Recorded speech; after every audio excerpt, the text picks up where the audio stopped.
Hello and welcome to the midweek edition of Journalist Hangout. I am Ayodele Ozugbakun. I'd like to thank you for watching the show all through the year 2016. On January the 2nd, 2017, we will give you the opportunity to hang out with us here, live in the studio you're expected to be right in the studio by 4 p.m. so that by 5 p.m. it's a live program. We'll start by 5 p.m. To book a seat, send your name, phone number, and location to Journalist Hangout at tvcnews.tv, Journalist Hangout at tvcnews.tv, or 080-3264-5899, 080-3264-5899. I'll be looking forward to receiving you then. Today on the program, NLC threatens strike if 56,000 naira minimum wage is not implemented. Senate disowns Ndume over Magu. And later in the program, Finance Minister insists recession will end 2017. I'll be joined by Otumba Yomi Olomofe, award-winning Adekunle Yusuf Kuleshi, and Gani Balogun. So if you're ready, Journalist Hangout starts now.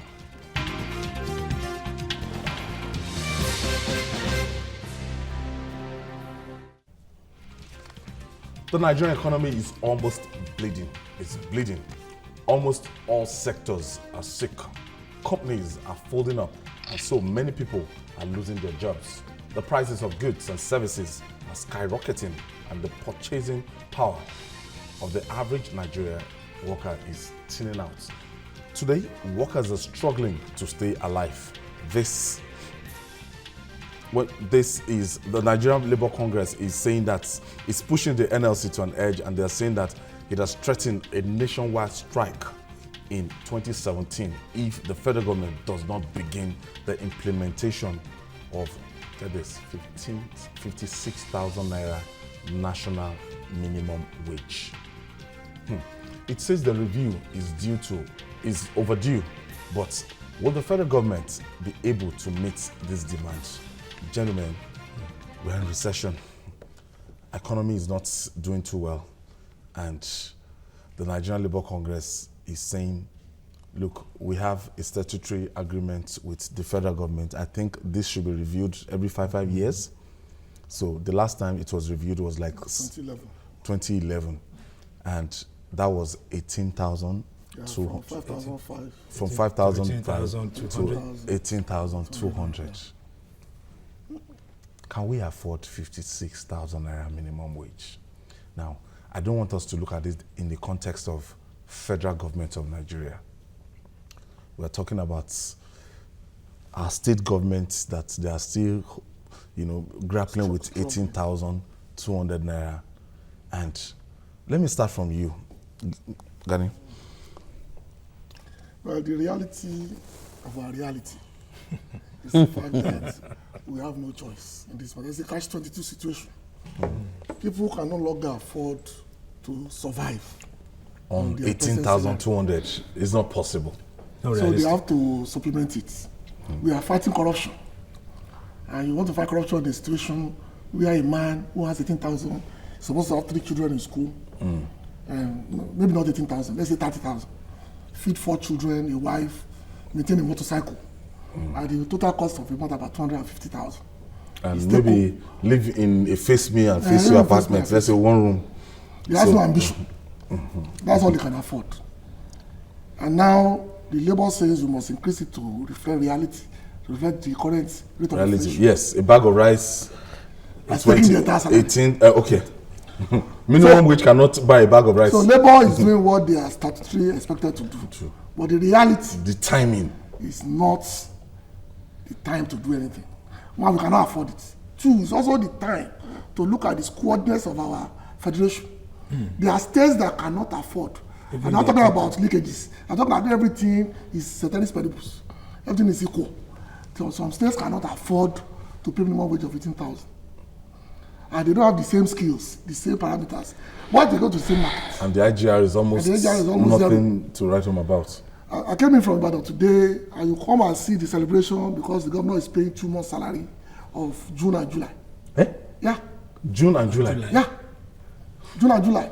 Somebody called me and said that this Christmas is going to be bam. and I felt pity. Because this is a man with There's 4 August, children. September, October, November, December outstanding. Just June. Not only that, the government also announces it as if it's a big deal. As if they are doing you a favor. They are paying you your money that is 6 months overdue. Federal government workers are being owed 3 months in some instances. There are some MDAs that have not paid their people since July. So in this climb, it's either people keep their job at the minimum they are doing or look for more. If we should say we want to pay 56,000, which they are statutorily allowed to ask for, something must give. Why? Must we be, I don't know. Why legislating on minimum wage? I don't understand. In a federation that is meant, do you understand, we're meant to be practicing a federal system of government, and there will be a law that will bind everybody. The federal government, they know their pockets, they know, what they can afford to pay, but you can't tell me somebody in Kebbi or somebody in Ekiti State, you compare that person with what the federal government, if you are saying 56,000 naira and you want to compare the Ekiti State government with IGR close to zero, okay, to pay 56,000 naira. You see, Ayo, the basic takeoff point is that we do not have a platform, no fiscal federalism, and if that is not in place, it is wrong to ask for a flat rate across board. Now, if a state that is not able, take any state, maybe the exception of Lagos or one or two others, states that are not able to pay 18,200, states that are having issues about meeting oil producing state doesn't collect 30% derivation. Project. Now you're talking about 56,000 naira. I think time has come for us to really and truly speak the truth to those behind labor movements. Yes, what currently obtains is not realistic. Yeah. It's not viable. It's almost not human. I don't know what anybody can do in this present situation with 18,200 naira. When, as at this morning, somebody called me to say to me that a bag of rice is 19,000 naira. So if that is the reality confronting us, Lagos States, the lake. You've seen the rice. Lake, right? But will it go around? You only see it on TV. I saw it on TV. Let's not digress. Before let's just establish the fact that one, the timing for this proposed agitation is not right. The economy is in recession, and I think we need to put, all hands should be on deck to get the economy out of, recession before we begin to look at what we need to do in specific terms. To agitate at this time for the massive increase from 18,200 to 56. I don't know what percent. Mathematicians will tell us what percentage that is. I think it's not realistic. Are you on the same page with them, Kule? I think so. Okay.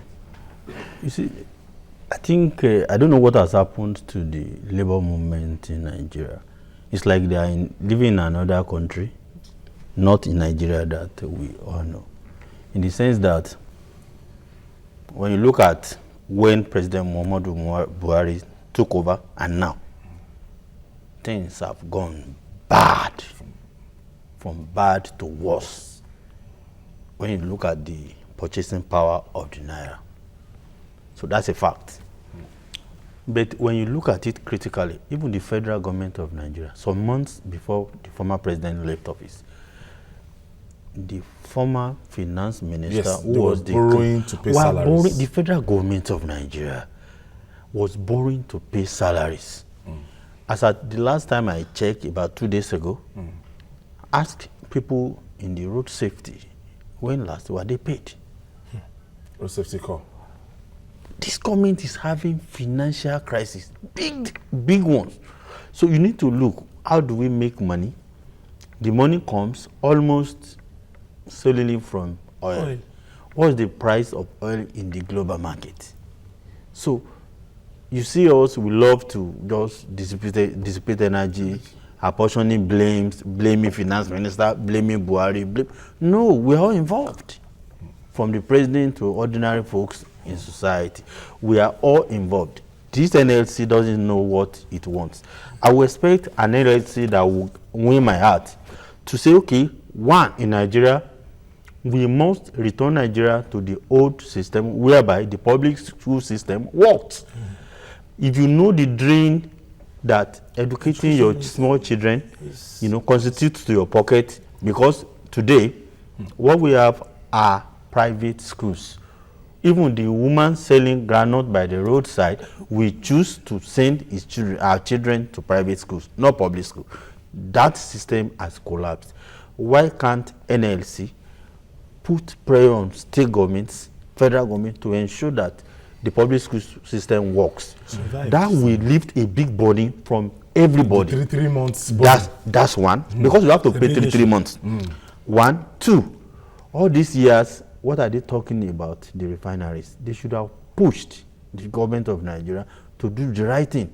You wouldn't see them do that. But when it comes to self-serving matters, salary, how many are federal government workers? You are saying some state government are buoyant. How many state government is paying 18,000, including Lagos? I mean, they don't have the money to do it because there's a lot they have to do for capital expenditure, and many of them are struggling. Now in recession, you want 56,000 naira minimum wage. I don't think it's the right thing for anybody, whether NLC or it's the wrong. It's the right thing at the wrong time. Well, let me quickly we'll go on this break. When we come back, we're still on the national minimum wage. It's still journalist Hangout. Stay with us.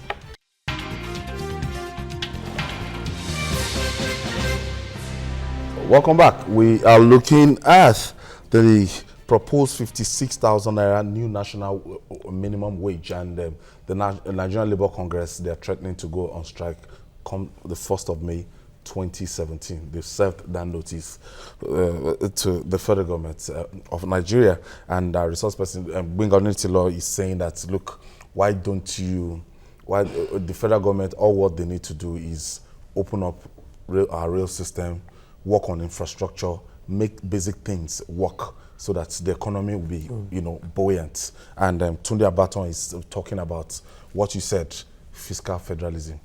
You don't have to slam a particular amount on all flat rates on all the states. Let Osun State down with 8 workers and look, this is our IGR, this is what we can afford, and you talk it on the round table. That's that fiscal federalism. That's what. But there's a correction. Anytime they do national review, nobody has often imposed on any state. They will say, this is for federal government. Any state can. No, I think it's a law. It's a minimum wage. That is for federal. They sign it. No, they sign it into law. Is that if you are employing less than 50 people, you are exempted, and that's basically to protect small business. But no labor leader, once it's sought, we allow somebody at 56,000 at the federal and go back to its members at the state level and said you have to take 20,000. It will not work. On the matter of infrastructure, they take it as it's binding. It's like a law. On infrastructure. On infrastructure, we will come back here. No, maybe not this set. Another generation will come back in 20 years and we'll still be talking about what we are talking about now. Because the things we need to do is not rocket science. I told somebody that a fast train between Lagos and Abuja was supposed to be part of the master plan when Abuja was being planned as far back as 30 years ago. By now, over 30 years ago. Yeah, 30 years ago. There ought to be a rail system linking your commercial capital and your political capital. And that's the key. Once that is done, I can go to Abuja in 3 hours. I come back to Lagos, maybe I leave at 6, get to Abuja for 9. And then come back at 6 in the evening, and I have to share it back maybe around 10 in the night. Unless you do that, imagine 4 things that will happen. Let's go to our own industry. Papers will no longer need trucks. Because you just dump your newspapers on the rail. And they take it at the... TV stations no longer need to send people there. When you have a news that breaks, you just put your man on the train. You'll be there under 4 hours. It will bring down the cost of production. It will solve minimum problem of even housing. Somebody living at Oduono in Ibadan can get to Lagos under 1 hour. Why should he pay 40 million to somebody in Nigeria? When they can pay 20,000 in I'll be here. And like I said, it's not rocket science, but our leaders are so selfish. They only think of themselves at least that will pay them. If you remember when we were growing up, there was a weigh station at Lagos Ibadan Expressway. The weigh station was basically to protect the road, so that vehicles carry more than the allowed they will ask you to drop it. Exactly. You cannot go to this road unless you meet the minimum.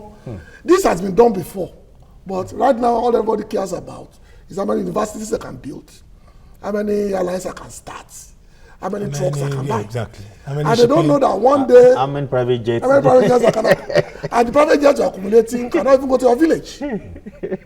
So it's the tragedy of leadership, and that's even for governments that were thinking. Not to talk of this government that that appears to be in slumber. I don't want to use the word brain deficient. Please don't use it. Don't use it. Moving forward, gentlemen, when you want to, if we have to contend with this, that means the Nigerian Labour Congress, they've made a demand, and that demand is in their law. Under the law, that under the 5 years, you review it. So if you want to meet, definitely, we can't say the federal government cannot tell them that for now it is that 18,200 or nothing. They can. The federal government can. Because the reality of our reality now. Apologies. The reality of our reality now is that is not practicable. Nobody 18,000 is not practicable. Not even the labor does not have the power to work towards improving the prices at the middle ground. A government talking about, let's say 35,000. Okay. Minimum wage of 35,000. Okay, watch the budget implementation this year. Look at the percentage. Not the 70% recurrent expenditure. The sport minister said not even a dime was released to his ministry this year, and this is December. How many of the ministry got anything? Really, for 2016? There is no money to do anything. No money. Look at the blueprint of the power and the housing minister.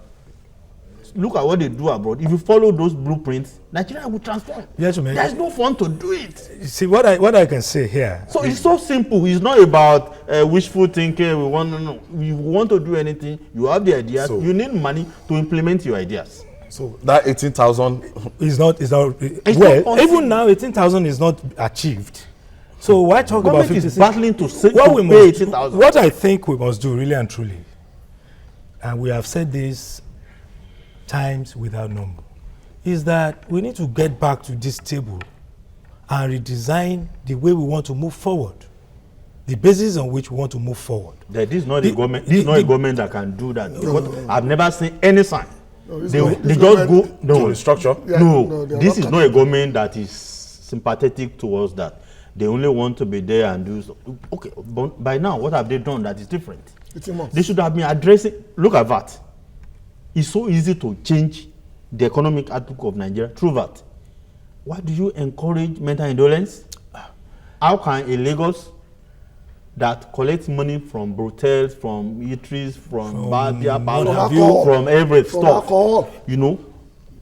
donate that money to the central pool, and a Samfara where God is in control, then we now know that money is haram again.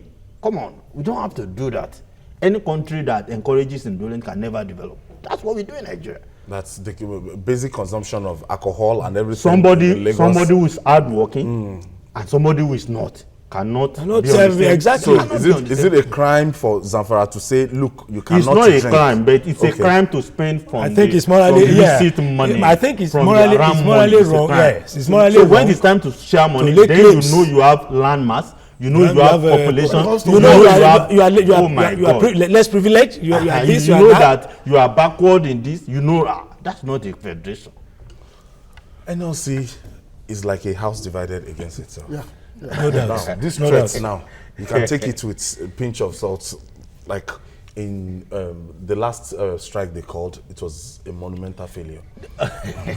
Well, because if you are losing members to the job market at the rate of 10,000 a week, who are those you are going to call out to come and protest? And in any event, what will be the basis for the call out? Is it an action? Because NLC is right. Like, is it a 1 or 2 day action that we need to discuss? Immediately after the time of Adams Oshomole, NLC became a department of government. And NLC has been going down. I think gradually. Pascal Bafiao No, I mean, he said the processes okay. for But making Oshomole was able to do a little. We saw flashes. Even though he was always disappointed. We saw flashes at least he was Oshomole. able to do a little. But since that time, it's been on gradual decline and steady. Gradual and steady decline. You know, when Abdul Wahid Omar, when he was there, he was like nothing. So when this one came, it's like they've just killed the labor movement. But they are very vibrant and labor. What's his name? Joe Ajero. Joe Ajero. You know, like the truth of the matter. If care is not taken, it's Joe Ajero that we finally nail the coffin of labor movement in Nigeria, because with the way it's going, it will get more membership even than the main. A new faction has emerged. And what did we have? We have a statement from NLC, this, that. That's all. And look at how many groups joined them. That's a lot of problems. The only within that house. The only silver lining I see in the case of this federation thing is the court case that said governors can no longer interfere.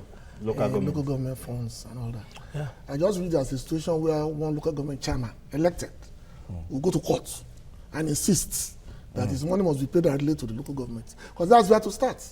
Unless you are going to win back this federation, we have to start at the lowest level. How do you start that? That's what I said. Okay, let me I want to tell you that judgment is vague. We know our governors. We know Nigerians. That judgment is not complete in the sense that you should put it there. No governor should appoint anybody. Okay. As caretaker or whatever. Everybody that must. Gani, my own about that judgment is that they maintain a joint account. They created a joint account. The Constitution said they should. And the money will still have to go. Basically, they don't give them direct. It will go through. And the same law said the state government should add a percentage of its own revenue to what you go to the local government are part of the state. That was what they capitalized on to create the local government system in Nigeria. And once that is dead, Nigeria is dead. Then of course you also understand. Because the person nearest to you is the person who cannot hold liable, because it's an appointee. So you should make it impossible for governors to nominate his cronies. Everybody must be elected. Caretaker. Once you are elected, there was state government in the southwest here. Throughout the 4 years, he was nominating somebody to become chairman. I mean, in all the local government, six months. After 6 months, he would draw them, take another one, another set. Then 6 months later, another set. Come on, that's not democracy. All right. When journalists Hangout return, Senate disowns Ndume, denies receiving 2 DSS reports. Details after this break. Stay with us.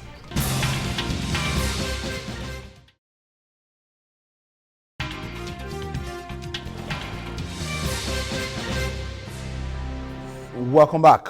On Monday, the majority leader of the 8th Senate, Senator Ali Ndume, tried to clear the confusion over Senate's rejection of Ibrahim Magu as the substantive chairman of the Economic and Financial Crimes Commission, EFCC. He said the Senate did not reject Ibrahim Magu, but merely stepped down its confirmation until integrity issues raised in a DSS report at its disposal are resolved. Today, Nigerians are more confused about what is happening. The Senate has disowned Ali Ndume's position. It insists that Ibrahim Magu has been rejected based on the damning security reports against him. Was Ali Ndume misquoted by journalists, or was he playing on the intelligence of Nigerians? What is happening? Let me take you to Abuja, where Ali Ndume said what he said. We had an issue or a letter from the Department of State Security that could not allow us to continue with the confirmation without further clarification. So we now concluded that since we have a letter that we cannot ignore, we cannot continue with the confirmation. So it's not like we have sat down to take a decision that the Senate is rejecting Ibrahim Magu. I want that to come out very clearly. I listened, we specifically asked the chairman media to issue a statement. What we said is that the Senate on that Thursday could not go ahead with the confirmation of Mr. Ibrahim Magu because we are in possession of a letter from the Department of State Service which requires clarification from Mr. President, who is the principal or the head of the government.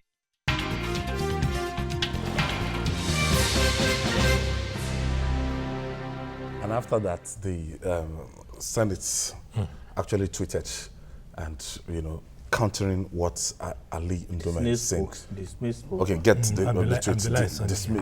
Dismiss that particular this thing. Different media platforms are reporting we did not reject. Officials, EFCC, Magu, Senate official position remains it was rejected. Senator Sabi, I think that's the spokesman. Yes, so what they're telling you outrightly, that's without missing words.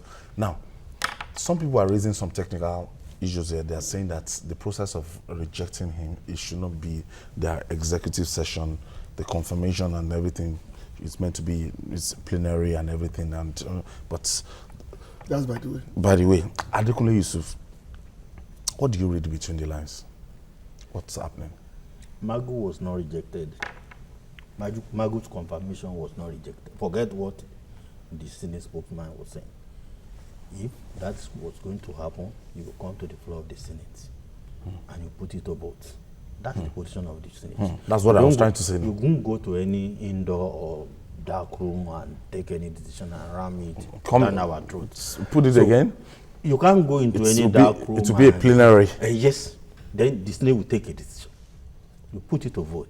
The A's have it, the nays whatever. That has not, proper rejection. That has not happened. Then when the Senate leader was speaking, believe me, all that is happening, you see in this Saraki Senate, it's a shame because since Saraki became president of the Senate, the Senate is becoming a thing for, I don't want to, because there are some, people of caliber. I won't want to. This needs like a thing for the dogs. What they have turned to self-serving Senate. Many of them having criminal issues. They want to protect themselves. You can't get, even if you go to heaven to bring a saint. We're not bothered about a lot of things. We want somebody who can prosecute the war against corruption. And I don't see anyone who has said that Magu has not been doing a good job. Whatever the issues, a lot of things can be ironed out. But for including anyone, integrity issue. What do you mean by integrity issues? That was raised by the Department of Thank God, DSS. Thank God the man has been queried. I love the way the presidency is handling the matter. Instead of joining the fray and befouling the environment, the presidency kept mute, queried the man, answered some of these issues. You see, when they say there are 2 reports, there is 1 report, how many of these do you know? And does it mean because I allege, it doesn't mean you are guilty. You see, why can't you give the man in the eye of the storm the opportunity to talk? He was in the Senate asking questions. They say you are this. You can't even make it, immediate thing. Let everybody be there. If the Senate doesn't have any skeleton in its scoreboard, this Saraki leadership of the Senate is toxic to the interests of Nigeria. I'm sorry to use that one. Toxic is a strong word. I think what the Saraki Senate is doing is teaching Buhari what they call politics 101. Elementary politics. And the man started it by simply saying it's not for anybody. And now he has no choice but to be for somebody. That's why he wrote just 2 days ago how influential Saraki is in the history of politics in Nigeria on his birthday. And that's the tragedy. Magu is not the problem. Magu is just a pawn. In this game of chess, it's not even the king, it's not the queen. It's just a pawn that they are going to dispose with. The target is Buhari himself. They are undercutting him where he's most vulnerable. Exactly. On the issue of corruption. And people are saying all this gra-gra. After all, nothing. Remember, since EFCC came on board 2003, how many high-powered personalities have been jailed? They've brought people to the media, of course. How many of them have gone to jail? I can name up to 10. Etafabalogun, Cecilia Ebu, who spent the entire jail time in the hospital. And less than 10. Even in Belgium, 2 years. So, and that's what we keep saying. When people said we don't like the president, I said no. A man who came into power on the mantra of anti-corruption wasted 8 months. And I'm counting from the day he was elected. Instead of calling the Senate and the House when they were still naive and tell them, this is my game plan. I want these laws done. The current laws cannot conflict anybody. When you come into the House, I want to do this A, B, C, D. The man was fighting imaginary enemies who are not even holding political positions. And now the thing has come back to bite him in the behind. This is phase 1. We have a long way to go. Everything he brings to the Senate here will be shut down until he does what the Saraki people want. And what they want is between the 3 of us. Well, taking it from that point, quite a lot of sense in that. I think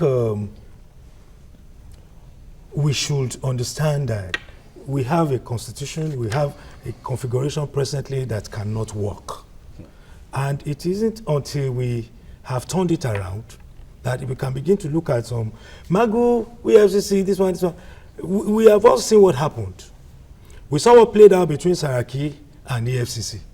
So it is only most natural that such an EFCC person cannot come to Saraki's turf and expect to be pampered. So, and in any event, whether we like it or not, there are issues. Just like as it is with Saraki, questions to answer, so it is with Magu. Because there can't be any fire. I mean, there can't be any smoke without some fire somewhere. You know, so all of these things just say to us. Now, I think ab initio, the approach to fighting this corruption battle, or corruption war, is wrong. And it's wrong because a holistic picture was not taken. And then, therefore, followed in a scientific manner. If Senate says Ali Ndume is not competent to talk, or Abdullahi Isabi has said what he said outside of due process of Senate procedures, all of that shows us that what we're doing is distraction. We're just distracting from the substance. And the distraction is in the better interest of one of the 2 key parties in this instance. All right. Maybe the both of them. Kunle, now, if the spokesperson of the Senate is saying the majority leader is wrong, and you know the weight the majority leader carries in the House is a principal officer of the House. Of course. And the spokesperson is saying that, look, don't mind him. Do we have a polarized Senate? Ordinarily, what we should have is a Senate controlled by the APC. The caucus. But because President Muhammadu Buhari made a very, very fatal mistake at the beginning of the entire process, mandate, if he had stylishly backed or allowed the emergence of Saraki to prevent certain things, fine. But immediately after that, a lot should have been done. This Saraki thing that you see is that there is no member of the Senate that will say the Senate leader does not know what he's saying. The spokesman of the Senate is a floor member. He's just in charge. Yes. The leader of the Senate is a very powerful. Look at Saraki's father. The highest rank or level he got to in his life Majority leader was Senate leader. And in the history of Nigeria, nobody can reduce the importance of Saraki Senior, because you know that yes, Nigeria had a Senate leader. A Senate leader is not just a floor member. The business of the Senate is in charge. So he knows, I believe Ndume knows what he's saying. But because there is infighting, there is factions. And I think this is just a kind of intra-party squabble within the APC. Because the PDP. President is not providing leadership. President Muhammadu Buhari is too aloof from his party. It's not providing motivation. He doesn't behave as if he emerged from a political platform. I cannot succeed in office unless he does that. I believe he will end up as one of the worst presidents if it doesn't change. In the history of because if you come as a military man, you have all the powers. As a democratic person, you need people, you need platforms, you need engagement. He's not providing that, and he remains too aloof. And some people are stepping in at his own, And they are stabbing him in the right places. All right, let me quickly take this breather. When we come back, we'll discuss more. We're still looking at the confirmation of the acting chairman of the Economic and Financial Crimes Commission. It's still Journalist Hangout. We'll be right back after this time.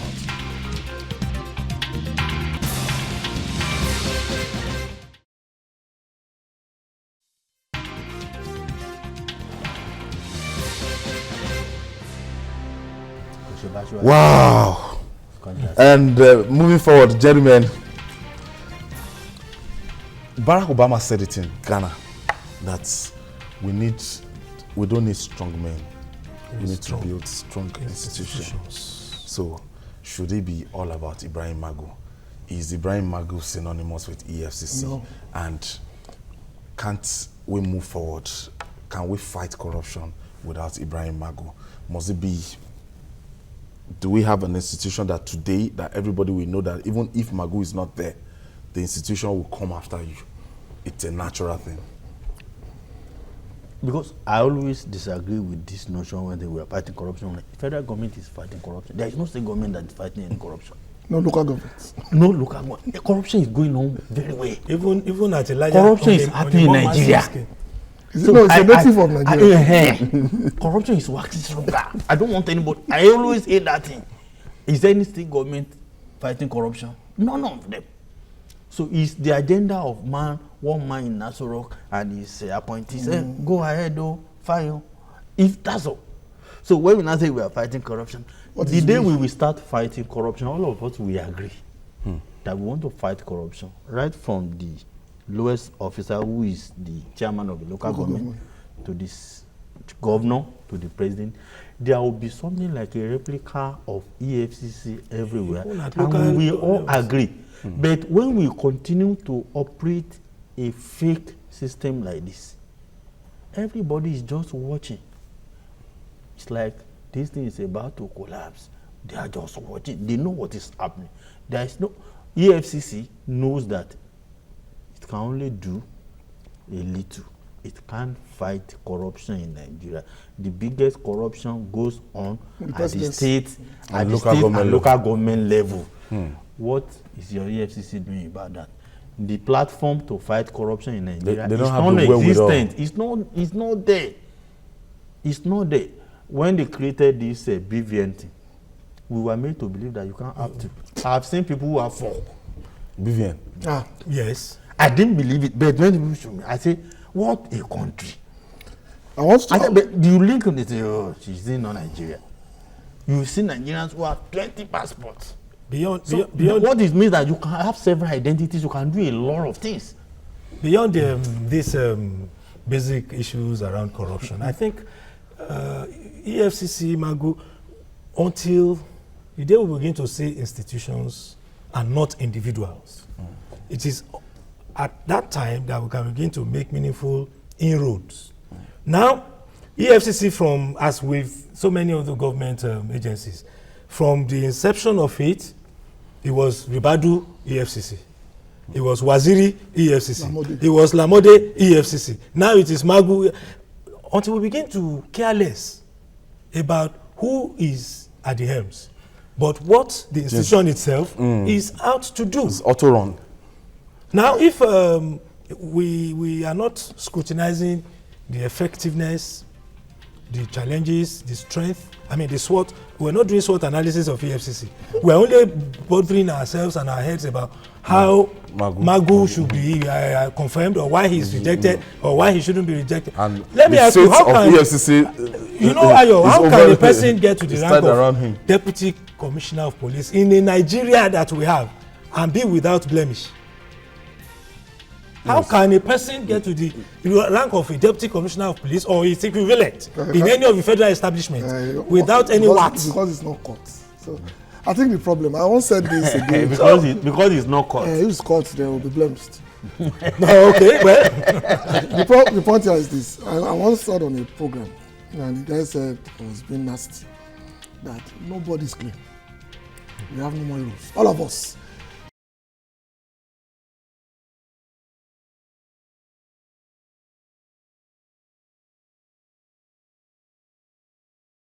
If you take whatever you've earned legitimately and look at your assets, the gap is corruption. Exactly. I don't care whether it's a bungalow or it's a 6-story building. Like somebody said yesterday, people are building malls. These people want 250,000 a month, and you are fighting corruption. What stops anybody from knowing what to do? Nigeria is a joke. Huge joke. And they've got to a point that we just keep laughing about it. Huge joke. Buhari intervention, for those who worked for him, was basically to provide a moral compass while we run the government in a structure. But he had to be the man, and he doesn't have the mental capacity, or if he has I have to stop you there. Gani. Now we have to move on, gentlemen. Now moving on now, the Minister of Finance, Kemi Adeosun, has reassured Nigerians that all will be well in the incoming year, 27. And I say, amen. Sincerely. So she has prayed all will be well with Nigeria. It's not by prayer. Let me repeat that. That's very popular. She said Nigeria will be out of recession and the country will bounce back stronger. Okay. But this is not the first time that she will be giving such assurance. Yes. A few months ago, she promised that the nation will be out of recession by December. And this is 22nd December. She said December 2016, Nigerians can trust. Can Nigerians trust our assurances this time? She's saying by the time that 2017 budget is implemented and it will turn around the economy and all will be well. I think even the World Bank, she's been saying it, I agree with you. I think if you look at September, our position was even clashing with that of the CBN governor on monetary policy rate and all that. But what I'm saying is, you look at it, you see that even the World Bank is predicting that by next year we'll be out of recession. Look at the only product that gives us money. There is the oil politics now that OPEC is trying to work out, and you look at little gains that if they are able to work it out between Libya and Saudi Arabia, believe me, the price of oil will certainly go up. And if that happens, and our friends who are Avengers and whatever they call themselves, they cease fire, then there will be a lot. There's a likelihood. There's a lot of caveats. But without that, what Mrs. Adeosun is saying is just mere wishful thinking. Grandstanding. Well, I think by and large, Yusuf is fairly on point. We can see that oil, which is our mainstay, is gradually trying to peak. If it peaks, and if we are not weighed down by the various blocks of insurgents who believes that it's by destroying our patrimony that they can drive their agitations across. If that does not happen, and oil manages to find some bit of height from its current standing, maybe. I think what the minister ought to have done is haven't given a bland assurance to back it up with some of the expected projections. This will help us to boost people's confidence in the statements of not only herself, but people in leadership capacities like her. You see, when you just make comments without backing it up with acceptable, satisfactory explanations, it gives people cause to say, they have come again. They said it in 2014. They said it in 2015. They said it in January 2016. Now they're saying it. So, but I think some of the indices, because we have said this several times over, that quite a number of things, Nigeria has a number of things going for her. One of it is the sheer population. Those who are also managing the puppets, Human capital. those who are also managing the puppets are conscious that in managing the puppets of this country, they must ensure that they are not pushed over the brink. Because a failed Nigeria spells a lot of issues for the entire globe. You know, so I think the finance minister just needs a bit more embellishments of facts and figures, and less of bland statements. But I want us to keep hope alive. Let's be optimistic. Indices are pointing towards an economic. I share a prediction because that's will actually happen next year. Chances are that it will happen. By the time we are approaching June next year, a lot will change. If oil stabilizes Look at a more lot meaningful of economic indices Why here are we and still there. talking about We are oil? suffering, I know. I thought by this time we should be looking beyond You that. must look at oil. Oil is still the only thing upon which we are planning. Forget it. That's the first thing you should look at. Whatever the government is doing right in terms of fighting corruption, fixing this, fine. But that How about diversification? Somebody was saying it yesterday that maybe this What time frame? recession. What time frame? What is the roadmap to the diversification? What are they diverting from? what? At what levels? Do you know that the tail end of the Obasanjo administration, a lot of people invested in cocoa when he promised them that they will be protected and all that. When he left? When he left, the first thing that died was that. That initiative. Who did have done virtually everything. So you are talking about what do you call it now? Infrastructure or institutions. When they started this cassava bread. Yeah. What Where has is it now? What has come of it? So what are we diversing from? Where are we Don't you know the diversing prices from? of bread today? The prices would have come down because we won't have to We have options. depend heavily on flour-based, imported flour and all that. But So, Nigeria, Ayo, really, the place to start is for this skilled federalism. to be sorted out. We need to sort it out. If we don't No, sort it- it out, I agree. This is we the best cannot do opportunity. anything. We cannot Because go anywhere. once we start making money, we'll forget about it. I think we should start making our closing remark, Gani. Nigeria will. What can we say? We have no other country. One day, everything will fall into place. But not under this administration. This man has nothing to offer. Wow, that's a little harsh. We've not given him Okay, a chance. this man may not have he's- much to offer. He's yet to This spend man his may second not be year showing in office. He has something to offer. I believe that hope is not lost on this government of President Muhammadu Buhari. Hope is not lost at No, all. hope is not lost. If he's able to listen to words of wisdom, he's able to change his ways, believe me, he has the best opportunity to fix Nigeria. 74. I believe so. He's set in his ways. Well, I think all hopes are not lost. We are a vibrant nation, full of vibrant people. Government just needs to get its act together and practice proper federalism. On that optimistic note by Halomafe, I like to be optimistic. But I created optimistic Yes. Nigeria will. A pleasure being here. I can't do so. Gani, I don't like your pessimism, but I can never I'm not being pessimist, I'm just being realistic. and multiple award-winning Adekunle Yusuf, Thank you very world much. famous Adekunle Yusuf. I'm very Thank glad you to so, be so here. much. Dollar induced. I want to. It's something that you tell us about it every time. This is going to be the 5th or 6th one. You can't count. No, No, it's more than the wardrobe it's is more than that. It's more than that. It's more than that. Adekunle- To God be the glory. How many did you pick this year? 3. 3 categories.